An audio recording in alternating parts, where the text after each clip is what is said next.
Alright, Reading Rainbow, episode 144, Enemy Pie.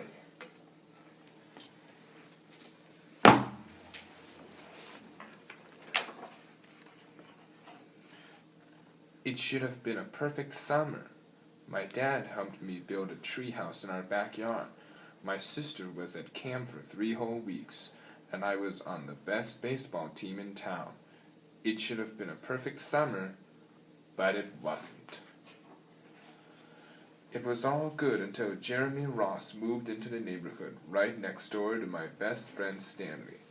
I did not like Jeremy Ross. He laughed at me when he struck me out in a baseball game. He had a party on his trampoline, and I wasn't even invited. But my friend Stanley was. Jeremy Ross was the one and only person on my enemy list. I never even had an enemy list until he moved into the neighborhood. But as soon as he came along, I needed one. I hung it up in my treehouse, where Jeremy Ross was not allowed to go. Dad understood stuff like enemies. He told me that when he was my age, he had enemies too, but he knew of a way to get rid of them.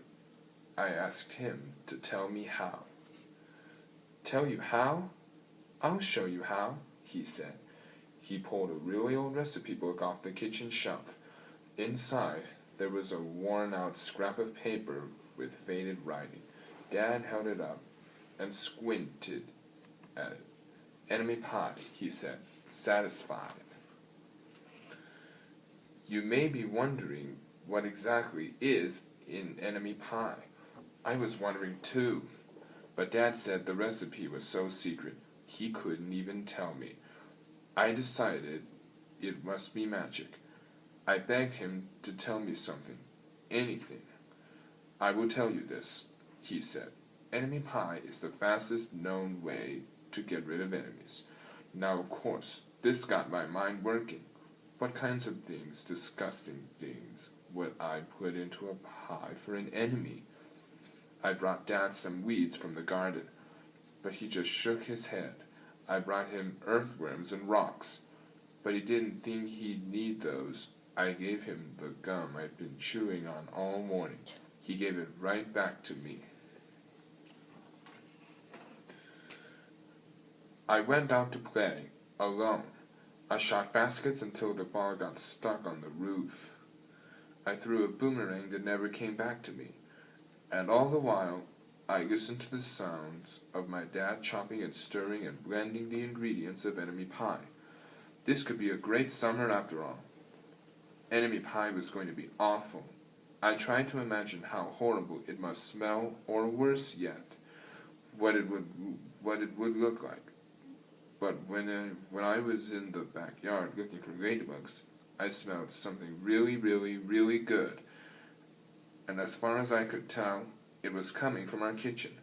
I was a bit confused. I went in to ask Dad what was wrong. Enemy pie shouldn't smell this good, but Dad was smart.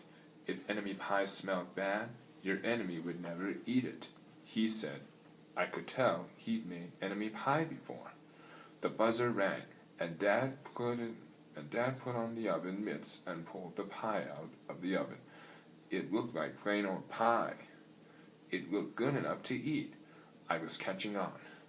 But still, I wasn't really sure how this enemy pie worked. What exactly did it do to enemies? Maybe it made their hair fall out, or their breath stinky. Maybe it made bullies cry. I asked Dad, but he was no help. He wouldn't tell me a thing. But while the pie cooled, he filled me in on my job. He talked quietly. There is one part of enemy pie that I can't do. In order for it to work, you need to spend a day with your enemy. Even worse, you have to be nice to him. It's not easy. But that's the only way that enemy pie can work. Are you sure you want to go through with this? Of course I was. It sounded horrible. It was scary, but it was worth a try. All I had to do was spend one day with Jeremy Ross. Then he'd be out of my hair for the rest of my life. I rode my bike to his house and knocked on the door. When Jeremy opened the door, he seemed surprised. He stood on the other side of the screen door and looked at me, waiting for me to say something. I was nervous. "Can you play?" I asked. He looked confused. "I'll go ask my mom," he said. He came back with his shoes in his hand. His mom walked around the corner to say hello. "You boys stay out of trouble," she said, smiling. We rode bikes for a while and played on a trampoline. Then we made some water balloons and threw them at the neighbor girls.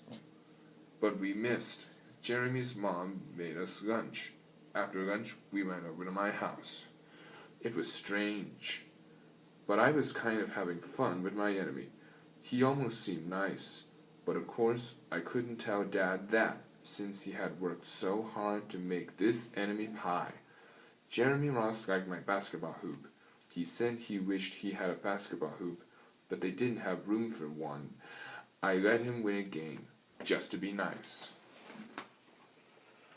Jeremy Ross knew how to throw a boomerang. He threw it, and it came right back to him.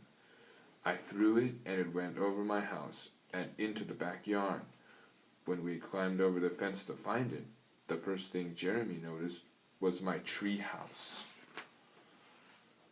My tree house was my tree house. I was the boss. If my sister wanted in, I didn't have to let her. If my dad wanted in, I didn't have to let him. And if Jeremy wanted in, "Can we go in it?" he asked. I knew he was going to ask me that, but he was the top person, the only person, on my enemy list, and enemies aren't allowed in my treehouse.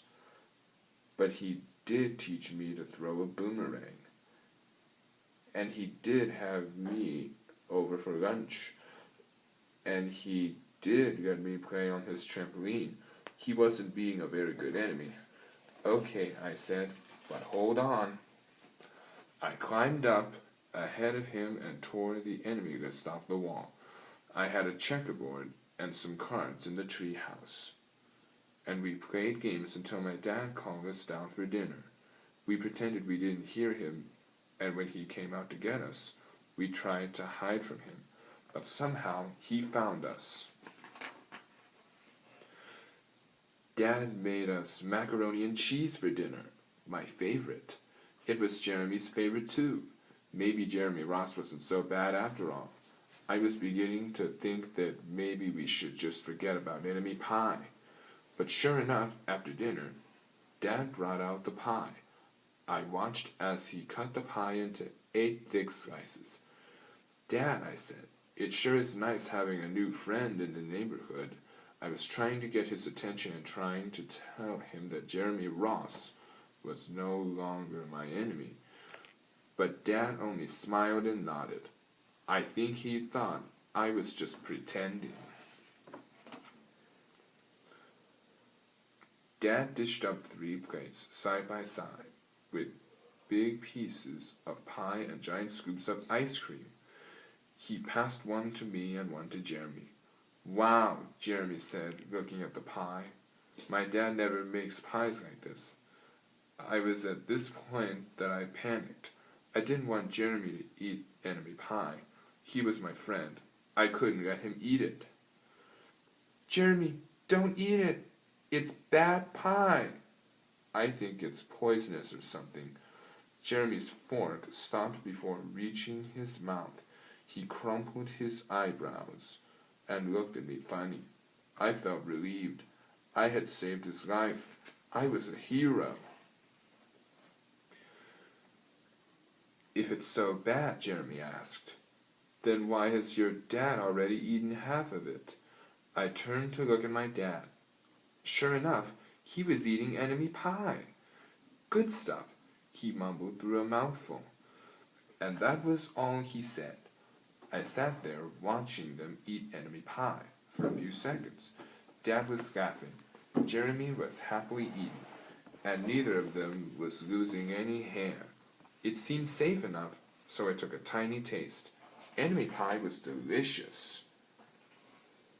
After dessert, Jeremy rode his bike home, but not before inviting me over to play on his trampoline in the morning. He said he'd teach me how to flip. As for enemy pie, I still don't know how to make it. I still wonder if enemies really do hate it, or if their hair falls out or their breath turns bad. But I don't know if I'll ever get an answer, just because I just lost my best enemy.